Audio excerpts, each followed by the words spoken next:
Good morning, everyone. Let's begin the day with charity, with giving tzedakah. That's how we should begin our day. Here we have a charity box. Here we have the charity. Here we have charity being given to, and this money will be afterwards divided to people who need it. People who need it.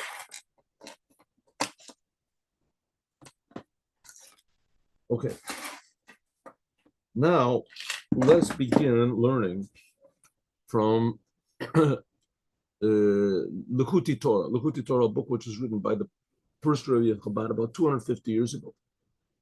And it's one of the basic books of Chabad. There's thousands of books of Chabad. But this is one of the main ones. This is one of the main ones, written shortly, a compilation of the speeches that the Rebbe, first Rebbe of Chabad, Rebbe Schneur Zalman, first of 7 Rebbes. Here's a picture. Where's his picture? Where is his picture? Picture here. What you need is never in front of you. All right, anyway. Got a picture of nowhere. Anyway, okay, now. I wonder where it went to. It was $70. Okay, here it is. Here it is. First Rebbe of Chabad. This picture. Let's make it straight. That's a picture, but it's not a photograph. It's a picture that was taken. I think it was taken when he was in prison. Someone looked through the door or something. Okay, here we go. We're learning about a very interesting thing. It says in Isaiah that when Moshiach comes, there's going to be a great shofar sounded.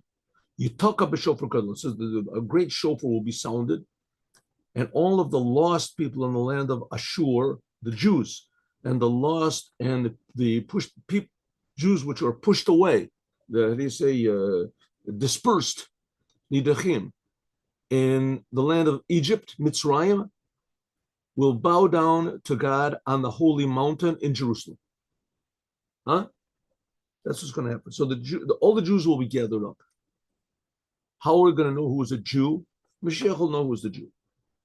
According to some opinions, that's one of the things Elijah the prophet is going to do. He's going to come and just verify who is really a Jew and who is really not a Jew. Because a Jew has to have a Jewish mother or has to be converted according to Jewish law.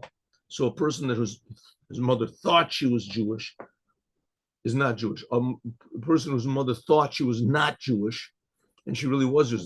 There's hundreds of cases like that, maybe thousands, who knows, maybe even millions in Russia of people that were not told they were Jewish. Their mother didn't know she was Jewish. They're Jewish. So somehow the Mashiach is going to figure this out. But the main point of the Jewish people is to serve God. Every Jewish person, not just the religious Jewish people. And it's not an option. It's not an optional thing by a Jew. It's not an optional. I mean, it's optional if you want to be normal. It's not optional to eat.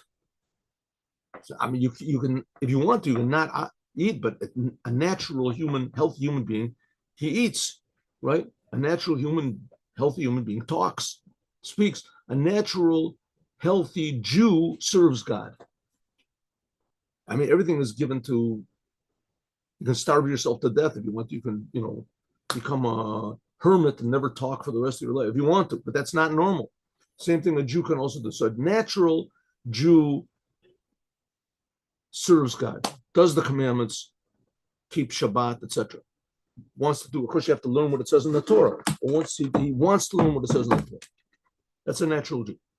It says in the future, there's going to be a big shofar that's going to be sounded, and Jewish identity will be awakened in all of the Jews. Even the Jews that are cast off and dispersed and lost, and all these different, the Ovden Jews that are lost in the land of Ashur, and the people, and those who are pushed away, whatever, in the land of Egypt. This is also spiritual, because I don't know if there's such a thing as a land of Ashur anymore. And Egypt for sure is not the same Egypt as it was back then. Isaiah is talking about the days of the Mashiach, when Mashiach is going to come, as all this is going to happen, all the Jews. Isaiah prophesies the destruction of the first temple. Isaiah lived in the middle of the first temple.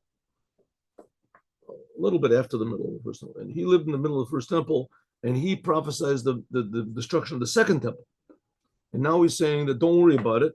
You're going to be dispersed. You're going to be this, but you're all going to be gathered together. And why? Because there's going to be a big shofar that's going to sound. Okay, what has that got to do with anything? A big shofar is going to sound, and therefore all the Jews are going to say, oh, you know what? I'm going to start being religious, and I'm going to go to Jerusalem. Me too. Hey, me too. No one's going to say, hey, why are you doing that? What are you doing that for? Everybody's going to say, oh, yeah, let's go. It's big shofar. What in the world is going on? Why was there going to be what does it mean? It doesn't say who's going to sound the shofar. It doesn't say that he will sound the shofar, the Mashiach. It's not talking about Mashiach. It's talking about the days of the Mashiach. In that day, Yitaka, it doesn't say he will sound. The punctuation is Yitka. It's not Yitka. Yitaka. It will be sounded. The shofar will be sounded, like it's on its own. What does it mean? A big shofar. It's a big shofar. Just to give you a little hint, the Lubavitcher Rebbe said that when there was the victory of the 6-day war, that was like the big shofar being sounded. I was personally, I didn't even hear about it. I was certainly alive then, but I didn't even care about it. But every Jew that heard that the Jews had won the 6-day war, even the most non-religious Jews, suddenly they became aroused Israel, and they gave money to Israel, and they did this. They went to Israel, and in Israel they were putting on tefillin. They went to the kotel. Non-religious people were going to the wall and putting on tefillin, and anything they could to say thanks to God. Okay, here we go. Vayomahu, and it will be on that day, Yitaka, there will be sounded, Shofar Gadol, a great shofar.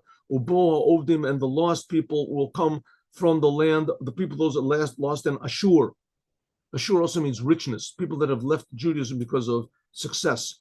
Those who have left Judaism because they were living in suppressive countries like Russia. There was like in Egypt, they were being suppressed. Mitzrayim means limitations. Yesh Labin, we have to understand, Mashkatuv Shofar Gadol. Why does it say on that day will be sounded a big shofar? Let's get this thing over here like this. And what does it mean, a big shofar? What does it mean, a big shofar? Mama Liyaso, what is the advantage of a big shofar more than a regular shofar? She'eno gadol, that it's not big. Come on, like shofar shel Rosh HaShana, like the shofar of Rosh HaShana. Now, ukamo, like it says, Hashem Elokim b'shofar yitaka. It's a sentence in prophet. Let's see, which prophet is it? Hashem Elokim b'shofar yitaka. I should have looked this up before. It says Hashem will sound a shofar. This is yes. 1 second. 1 second. Give me a minute. I'll look this up. I'll look this up over here. Noon. Yes.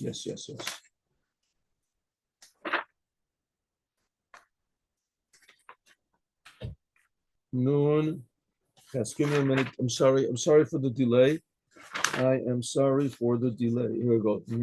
Pei Gimel. Noon. Ches. Gimel. Here we go. That's good. Okay, good. Good. Here it is. Just had it.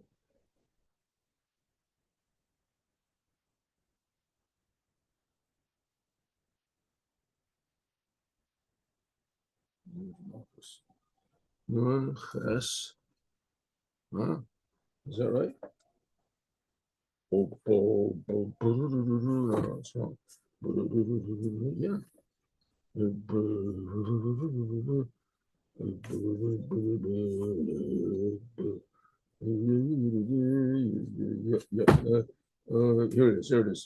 Here it is. Good. Okay. This is a sentence. First of all, on that day, a big shofar will be sounded. That is a sentence from Isaiah 27. And this, what it says, and Hashem will sound the shofar. That's from Zechariah. That's from the prophet Zechariah. Okay. All right, ready. Okay. So here it doesn't say who's going to sound the shofar. And over here in Zechariah, it says that God will sound the shofar. So when Isaiah is saying on that day, in the days of the Mashiach, will come, it says there will be sounded a shofar, a big shofar. It doesn't say who's sounding it. And why does it have to say a big shofar? In Zechariah, it doesn't say a big shofar, and it tells you who's sounding the shofar. It says, what does it say? It says, here. It says, Hashem Elokim b'shofar yitakah. But God himself, he will sound the shofar. It doesn't say a big shofar. And it says who's going to. This question is also brought in the Zohar, and it's explained in the Zohar. It said. All right, more places, etc. Okay. Hine, the Rosh Hashanah and Rosh Hashanah. Anu Omrim, we say, Ze Ayom Techilat Ma'asecha. This is the day of the beginning of your deeds. It's in the prayers. On Rosh Hashanah, we say, today is the day of the beginning of your deeds. What is Rosh Hashanah, by the way? In Judaism, it is celebrating the day that man was created. Man was created on the sixth day of creation. Man was created on the sixth day of creation. And if you look at the dates of all the births of all the people and how long they lived, etc., you can come to the exact conclusion that the world was created 5,780 in just a few days. It's going to be 86 years ago. 86 years ago. That's when man was created. Man was created on the sixth day of creation. And since then, we Jews have been celebrating it Rosh Hashanah. Everybody knew it was Rosh Hashanah, celebrating it from that, especially since the Torah was given. But it says that Abraham did all the commandments even before they were given. So let's say for the last 3,500, 700 years, the Jews have known that that's Rosh Hashanah. Rosh Hashanah is the day when man was created. So man was created on the sixth day of creation. On our prayers, we say, on the prayers of Rosh Hashanah, we say, this is the day of the beginning of your deeds. The beginning of your deeds. God, this is the day when you began to create the world, a remembrance for the first day. A remembrance for the first day. In this prayer, it seems to Lechiora Yesh Bo Kanstira, there is a contradiction from the beginning of the end. The beginning is not the end, and the end is not the beginning. The first day, on the first day, we say, this is the day that you created the world. Maisa, Mashma, it says, Yom Techillah, today is the day. This is really the day. I know Shabo Mechadesh B'chol Shana, that right now, the world is being renewed right now. And afterwards, we say this is not the day that you created the world, that you are created. This is the day of the beginning of your deeds. This is not the day that you were beginning, namely today, you're beginning right now. And it says, no, it's just a remembrance for the first day. It means it's just a remembrance, to remember that first day that the world was created. Okay, now in Judaism, the teachings of Chassidut point this out. God, he began to create the world 5,786 years ago. He began it, but the creation of the world is constant because the world is created from nothing. So the basic building block of the world is nothing. So everything is made of nothing. If everything is made of nothing, then how does it exist? So God is always bringing it out constantly into be something. And this might be a little bit strange to you, but the fact is that nothing in this case is more real than something. We just call ourselves something because God created us to feel that we're really something. But in fact, we are a creation. We are not really existing on our own like any other normal existence.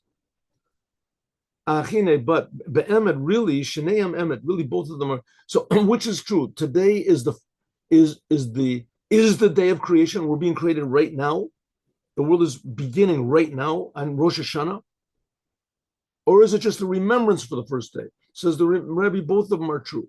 In Rosh Hashanah, the whole idea of Rosh Hashanah that we are celebrating every year, Shanikra, Rosh, it's called the head. It's called the head of the year. This is like Kamo, Rosh, just like a head of a person. The head of a person is Makar Achayot, is the source of life. Is the source of life of a person. The Kol Evorim. Shabo, that in it, Reshit Giloi Klolot Achayot is the beginning of life. And from it is drawn to all of the other limbs. All of the other limbs get their life from the head. And by Judaism, Rosh HaShana is not just New Year, it's not a new year. It's not the first of the year. It's called the head of the year, Rosh HaShana. Because that one day of Rosh Hashanah, 2 days of Rosh Hashanah, is called a head.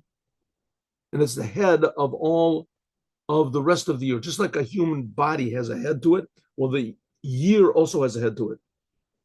And all of the months and days and minutes and hours and minutes and seconds of life that come into the coming year, it's all originates on Rosh Hashanah. Rosh Hashanah is the head. Just like a head sends life, your head sends life to all of your various limbs. And Bapratios Shemitchila, that in the beginning, the life force is in the head and the brain, and it's there concealed. Mishkan Nefesh HaSichel is also the place of your consciousness, your power of choice is in the brain. Umimen, from it, mitpashetet, it comes, kochot nefesh, the powers of the soul, the kol evorim, to the limbs. Your power of sight in your eyes, the power of choosing what you want to look at is in, right? But all of the power of sight in your eyes, it originates in the brain. The power of choice is in your brain. But it's all there in a concealed way, ala giloit, and it comes, then it becomes revealed to your eye to see, for the foot to move. Also the same thing in Rosh Hashanah. Rosh Hashanah is a day that contains in it the power of the whole entire year. All the choices you're going to make, all the feelings you feel, all the deeds that you do, the words that you say. Rosh Hashanah includes the whole business. The Rosh Hashanah is the beginning of the revelation of all of the life force of the rest of the year.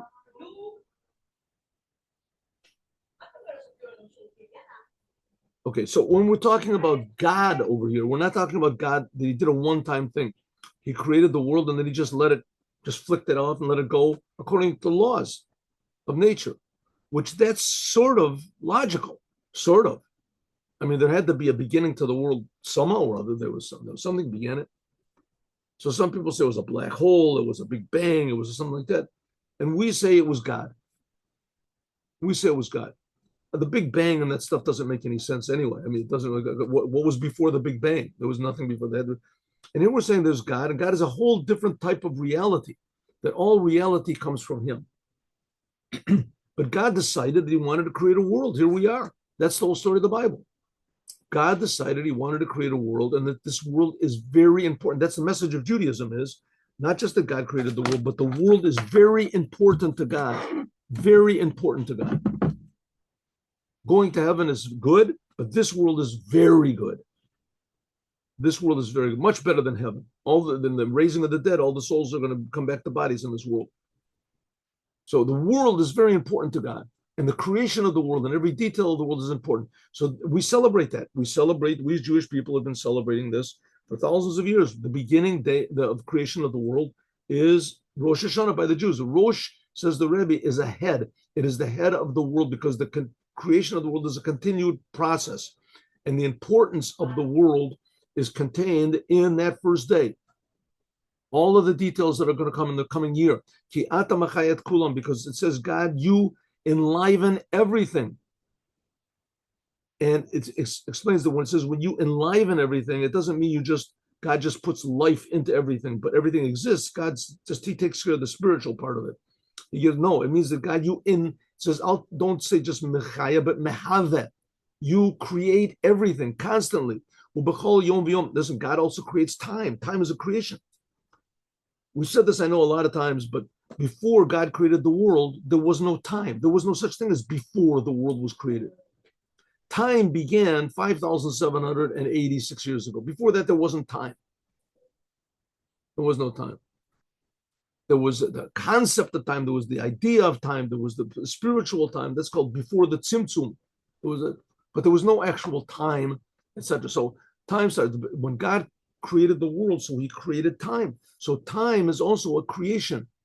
And every day unravels, like unfolds another chapter of reality. And that's called time. Chadashim. And of course, time is based on very deep Kabbalistic principles. It's like the 22 letters of the Hebrew alphabet have There's what's called it says there's a book called the Book of Formation, Book of Yetzirah. It says the 12 of those are special. That corresponds to the 12 hours of the day and the 12 etc. 12 months of the year. Good morning. So every morning, therefore, Rosh Hashanah is the head of the year, and from it comes all the time of the rest of the year. Every day is brand new. Mechadesh Chayot, there's new life in the world every day, but it's all in a general way in the head, and that's Rosh Hashanah. Eno kasher, the Chayos Hayom, that the life of every day is not the same as the life of yesterday. And also in Befrat Ayomim Tovim, also the holidays in the whole year, in them is drawn down tremendous life force. That's why it's called in Judaism, holidays are called Yom Tov. It's a good day. It's a day that there's more good in it, more godliness revealed. Those will be a me'achol. The holidays have more life force in them than the weekdays. In a kol bechinas, all these types of life, nimshachim, are drawn from Rosh Hashanah, from this first day of the year, actually first 2 days of the year. Here's an interesting footnote. I guess maybe we should do the footnote, huh? He explains how all the other holidays are like the body, and Rosh Hashanah is like the head. Here, let's see what we got. 1 minute. Scroll down. Passover and Shavuot and Sukkot, that corresponds to Abraham, Isaac, and Jacob. Pesach, it explains why. That's Chesed. That's like the right arm. Shavuot, that's giving of the Torah. That comes from, it says from the ram of Yitzchak. One of the horns is from Yitzchak. Yitzchak is Gavura. That's like the left arm. Sukkot is Yaakov. Yaakov went Sukkot. That corresponds to the body. Chanukah and Purim, these correspond to the two legs. All of this is the body, but Rosh Hashanah, this is the head. That in it is included the life force of the whole entire body. And this corresponds to the first man. Rosh Hashanah, that's the first man, that's the head. What about Yom Kippur? Yom Kippur is also an extension of Rosh Hashanah. Like it says, Hu bechinit neshama b'pnimid. Just Yom Kippur is just the inside life force of Rosh Hashanah. Okay, in this level of head, the head, the Rosh Hashanah, there's also a head. There's also external in your head. You have a skull, you have your brain. There's inside. So this is all written in a Kabbalah book called Pri Eitz Chaim. That Nesirat Yom Kippur and the secret of Penimit the Rosh. Okay, this is the inside of the head of Rosh Hashanah. Okay, let's go. Let's just go a little bit further and see where these parentheses end. Where do the parentheses end? 1 minute. I don't remember where they end, to tell you the truth. Okay, so Rosh Hashanah, the Rebbe is just trying to show us that Rosh Hashanah is the head of the whole year. That's why it's such an important day. And every moment of Rosh Hashanah, it's like the brain. Every little part of the brain controls another part of the body. So it is also Rosh Hashanah. Every minute of it, corresponds to a different moment of the day. Okay, the English is like this. Rosh Hashanah is the judgment,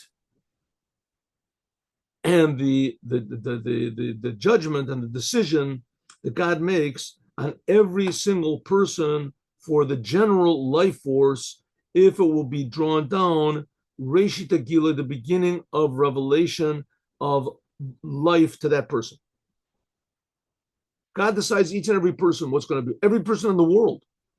Afal Pikein, nevertheless, 1 second, here we go.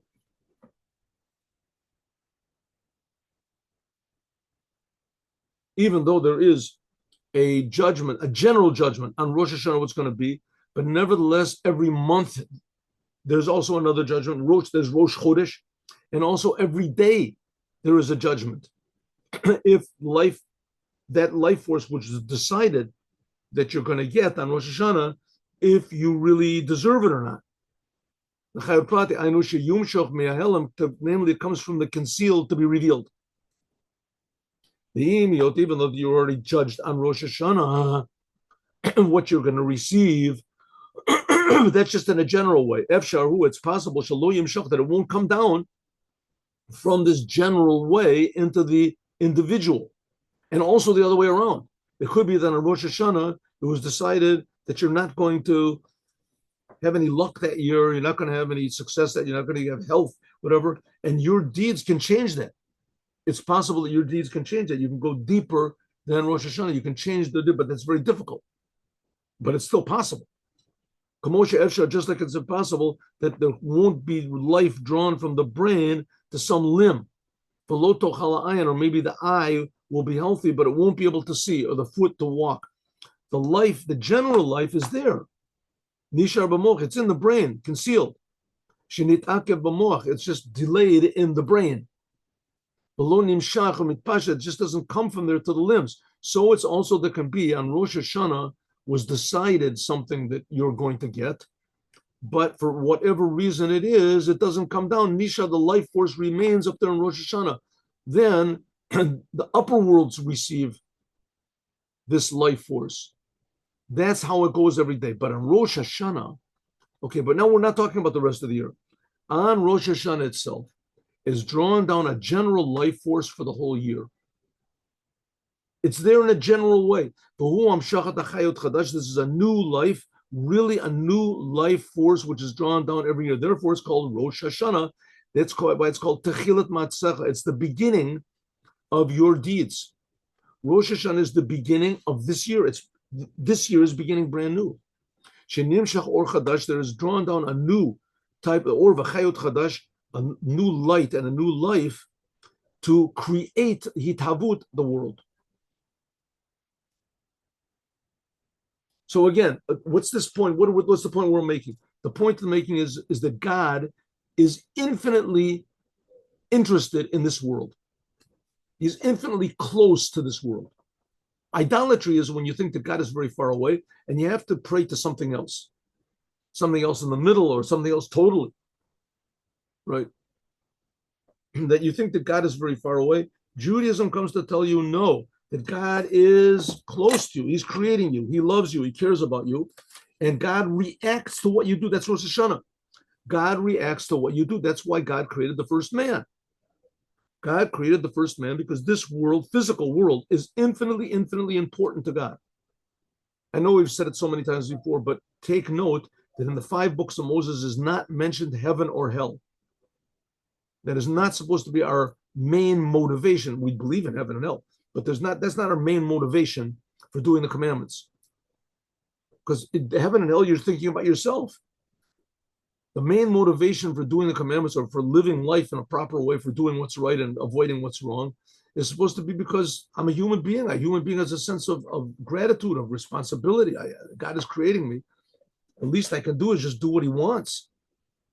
Says the Rebbe, not only is God creating you, he's creating you according to a whole pattern. On Rosh Hashanah, it's given to the hands of the Jews that the Jews decide if this year is going to be a good year or not. That's sounding the shofar. Okay, but Rosh Hashanah Eshtekad, because Rosh Hashanah last year was not drawn life only on that year from above.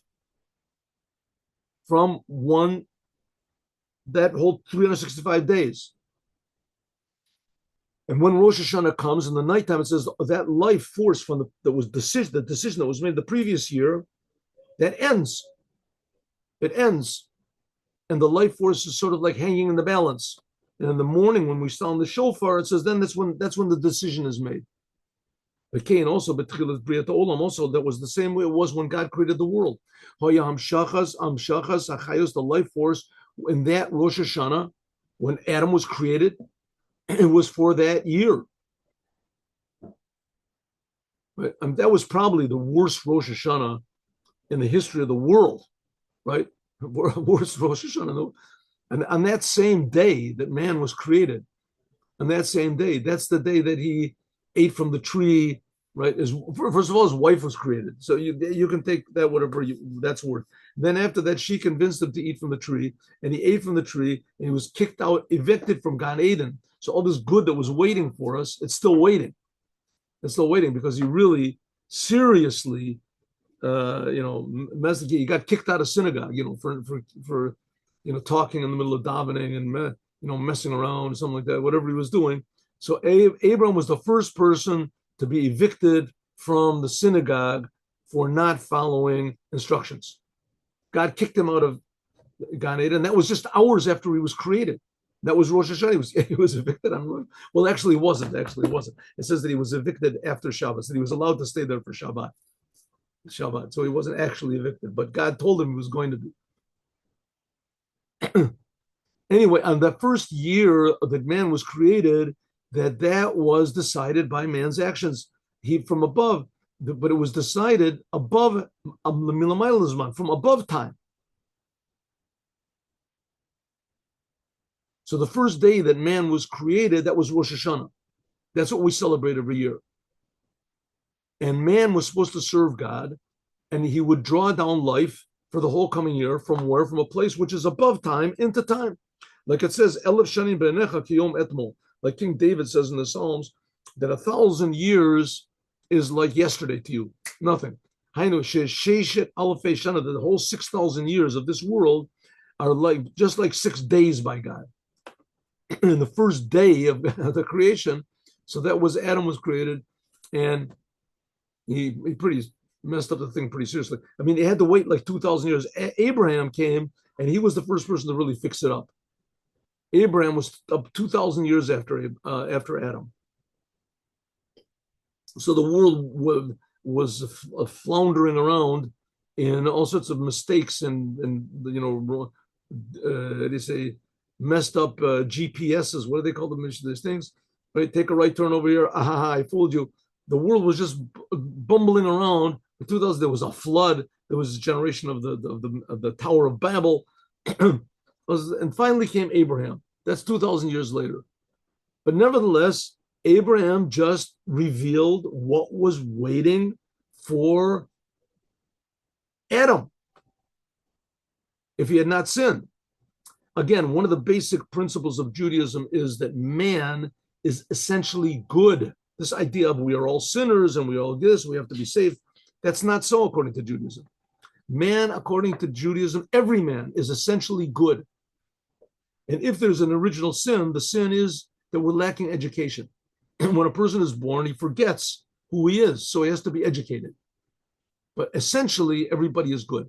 And that's the whole idea, what Adam was supposed to have done. Adam was supposed to have revealed the essential good in everyone. It wouldn't be so hard. And as soon as Adam ate from the tree, that essential good became more concealed. The world became more unaware of the Creator.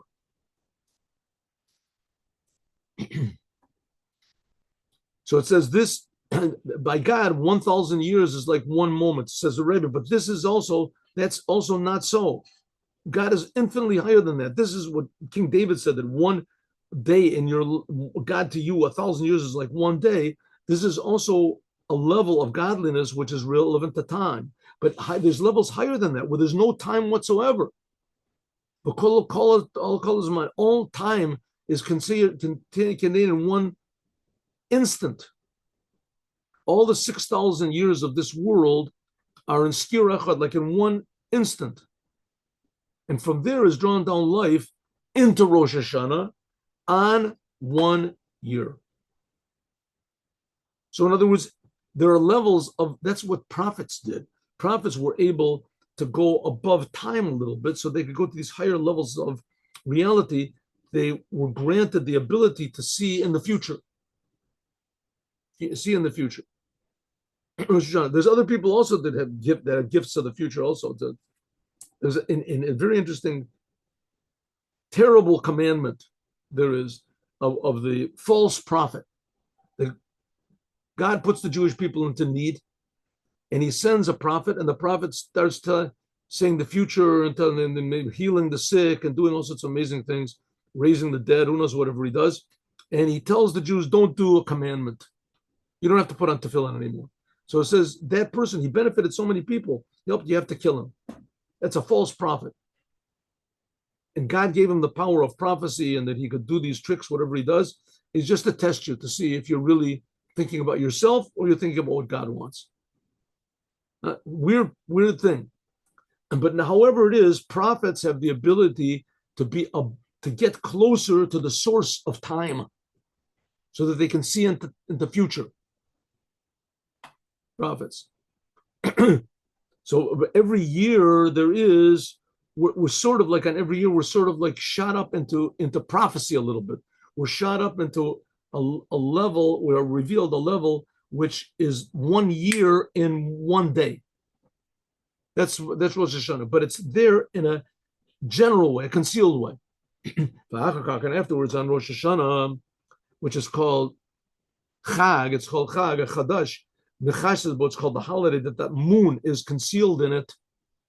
HaChodesh, that the renewal, the new moon is called the Chodesh. In Judaism, depends on the moon. So it says Rosh Hashanah is the holiday that the moon, but it says HaChodesh, that the renewal is concealed in it. And that's Rosh Hashanah. Rosh Hashanah is the only holiday in Judaism that there's no moon in the sky. No moon in the sky. On the first day of the month, there's no moon. There's a sliver of the moon is in the sky. That's the moon is covered in that month, in that day. I'm sorry, in that day. Namely, but it's not just the moon, but all life force is considered a Chayot Rishon, the first life force of the world.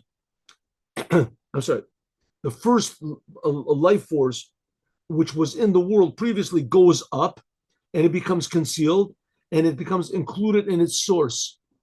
And that's what happens the night of Rosh Hashanah. The life force of the previous year finishes, and the world, so to speak, dies. Life goes up, and the world just goes on, and momentum, just inertia. What is it? It just keeps the world going. The al yadei shofar, by means of we're sounding the shofar in the morning, and the prayers in the morning, we draw down new light and new life on the whole coming year. Therefore, it is called Techilat Maasecha. That's why Rosh Hashanah is called the beginning of your deeds. It really is the beginning. We really are beginning the whole next year. We're drawing down a life force, the head of the next year. It's like a fetus being created in the womb of the mother on Rosh Hashanah. The head is the main thing. Nevertheless, it is not really the beginning. It's just a remembrance for the first day. What was the first day? The first Rosh Hashanah back then, in the time of Adam, 5,786 years ago, in 2 days, 6 years ago. Haya calls that all this was on its own. When God created the world, He created man. He did it on His own. God sent down this life force on His own. Man was created not because of the work of man. There was no man. God created everything on His own, did it all on His own. The first Rosh Hashanah was pure kindness, pure love of God. God created the world on His own volition. Why? Because God desires kindness. The world was created from love. God's kindness created the world. And that's creating the world right now. But right now, it depends on the service of the Jews. Every Rosh Hashanah, God put it into our hands. But Adam was created at the end. The world was already created, right? His work that he was supposed to do would be, let's say, for the coming year. But the whole entire world that was created, it was just God did the whole thing on His own. There was no man. So that's why we say on the prayers that we're praying now, that we are doing it all. This is the beginning of your deeds, God. We are sounding the shofar and all, but really we're not doing anything. It's just a remembrance for the first day when God, you did everything, and essentially you're doing everything right now also. You're creating us. But now, now it is an arousal from below, everything depends. From the previous year, Mishana Shavra, Ukamosha Anuroim, like we can see, Shalo Kol Hashanim, not all years are the same. Sometimes there's good years, Umatuka, and there are years that are sweet and fixed up and the way they're supposed to be. And there's years that are not so good. I think we've experienced a lot of those. Hainu Machmas Shinoi Ofen at the root of the Tata. It all depends on how man works on Rosh Hashanah. Now, so the first Rosh Hashanah, the world was created. Now the world is created by our partnership with God. We arouse God. But originally the world was created just by God alone. It was pure kindness of God that is creating the world. And that God put the world into our hands, that's from also part of God's kindness. God doesn't want us to just receive for free. He wants us to choose to be his partners. You can't be a partner with a robot or with a computer. It's not your partner. A partner means somebody who decides that he wants, has free will to help you. Shemashana Shavra, that in the past year, I'm sorry, this is an arousal from below, that from the Mishana Shavra, from the past year, Eich Vehi, how will be the new year. If so, Hari Rosh Hashanah now is a judgment on what we did in the previous year.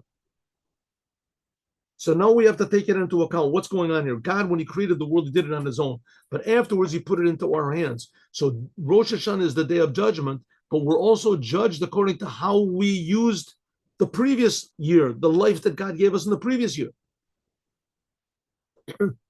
And what it is. So we can come on Rosh Hashanah and we're all religious and we are sounding the shofar, right? And God says, listen, really, I mean, seriously, who are you trying to fool? I mean, the whole rest of the year, look how you acted. Yes, but no, I am different. God says, you're not different. Don't do me a favor. You want to be different? You have to really do something really special to show me that this year is different. But here, look, I got video cameras. The whole thing was videoed the whole previous year. Every detail that you did, it's all recorded. Everything. Want to see? Maybe not. Maybe a little bit. Okay, a little bit. Let's see a little bit. Okay, stop. Stop it. All right, you're right. You're right, God. Okay, I understand. I'm not going to do it again. This year is going to be different. God says, okay, I mean, that's what you said last year and the year before and the year before and the year before that. And you didn't really change, but, I want the world to succeed. So I'll give you another chance. Therefore, he said, for the previous year, all that we did in the previous year is taken into account. God judges us according to what we did in the previous year, what it's going to be in the year to come. Now, notice again, we're not talking about heaven over here. We're talking about the physical world, how the crops are going to be, but we're talking about the because God wants there to be a good world. He wants there to be a good world. And he wants us to have crops, and he wants us to have money, and he wants us to have success, and he wants us to have health in order that we can serve him, that our minds won't be, they say, bothered by all this trivia in the world. All of our desires, all of our lusts and things like that. So therefore, God wants us to have a good year. But nevertheless, he takes what we did with the life force in the previous year and he judges it. And now when we sound the shofar, is that causes God to change his mind? Maybe. We'll see. Hari Bechinas Rosh Hashanah, now this year of Rosh Hashanah is a judgment. And nevertheless, even that always on Rosh Hashanah, God's kindness overpowers his severity. You have to remember that the judge is our Father, right? So that's sort of fixed a little bit the case, but not too much. Shaloch, and therefore, according to Parshat, we read the Akedah. Therefore, there's a Torah, we read the Torah on Rosh Hashanah, and what do we read about the Akedah? About how Abraham tied up, Akedah means tied, that he tied up, he tied up his son, this means that Yitzchak is severity, and Abraham overpowered Yitzchak. Abraham is love, and that shows how the love of Abraham overpowered and controlled the Yitzchak from Takat Adin and sweetened the judgment. So therefore, it is a day, Rosh Hashanah is a day of judgment, but it's a day also that God's love overpowers his judgment, but it's nothing like that first day when God created the world. That was pure love. There was no judgment whatsoever. There was no man. Man was just created. So man was created pure, 100%, no problems.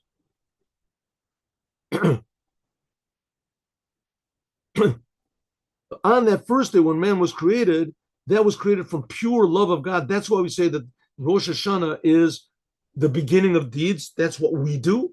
But it's a remembrance for the first day when God did it all. As we will continue, God willing, tomorrow. I think you all know the story about the Alter Rebbe, the first Rebbe Chabad. He sounded the shofar on Rosh Hashanah, and that determined that Napoleon was going to lose. Napoleon was lose. He actually, his sounding of the shofar made Napoleon lose. I think we've told the story before. So we see the shofar has a tremendous effect, actually effect.